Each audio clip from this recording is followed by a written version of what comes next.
Assalamualaikum warahmatullahi wabarakatuh. Anak-anak Bapak kelas 3 SD Al-Kafah, pada hari ini kita akan melanjutkan materi SKI, yaitu pelajaran 5 bagian A, perjalanan Nabi Muhammad SAW ke negeri Syam. Anak Bapak sekalian, pada masa remaja Nabi Muhammad SAW diajak berdagang oleh pamannya yang bernama Abu Thalib saat usia 12 tahun. Usia yang sangat muda untuk berdagang sampai ke luar negeri. Pamannya sengaja mengajaknya untuk mendidik Nabi Muhammad SAW agar lebih dewasa, mudah bergaul dan mandiri. Sekalipun hanya membantu pamannya, Nabi Muhammad sangat bersemangat dan tekun.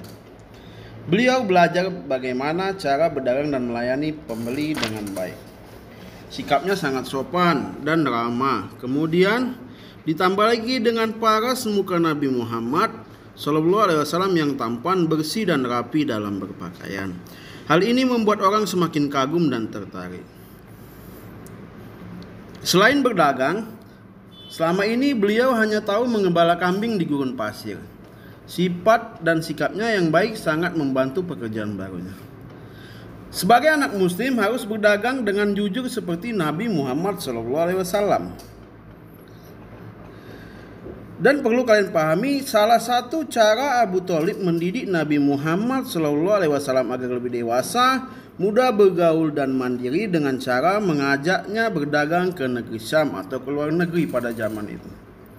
Pada usia 25 tahun, Nabi Muhammad SAW berangkat kembali ke Syria membawa barang dagangan milik saudagar wanita kaya raya yang telah lama menjanda. Wanita tersebut bernama Khadijah.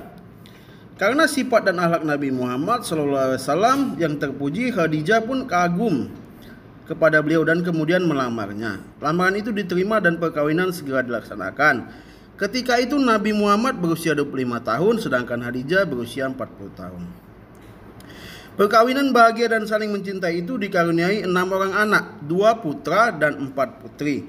Mereka adalah Qasim, Abdullah, Zainab, Ruqayyah, Ummu Kulsum dan Fatimah. Kedua putranya meninggal pada waktu kecil.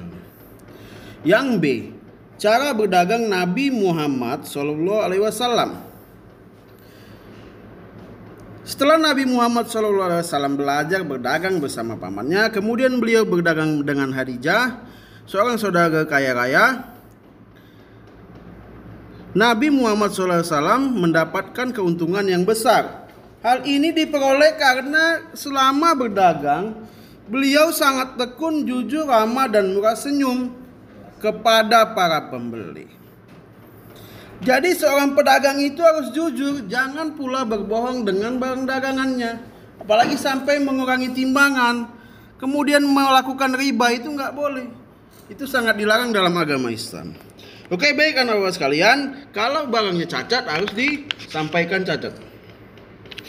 Oke, selanjutnya adalah Nabi Muhammad SAW sangat ramah dalam melayani pembeli.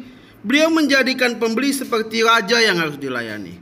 Wajar saja kalau banyak warga negeri Syam yang sangat tertarik untuk membeli barang dagangan Nabi Muhammad SAW. Oke, yang C selanjutnya, pertemuan Nabi Muhammad SAW dengan pendeta Buhairah. Nah, ini minggu depan saja Bapak sampaikan nak ya. Kita sampai bagian B saja. Baik, wabillahi taufik wal hidayah. Wassalamualaikum warahmatullahi wabarakatuh.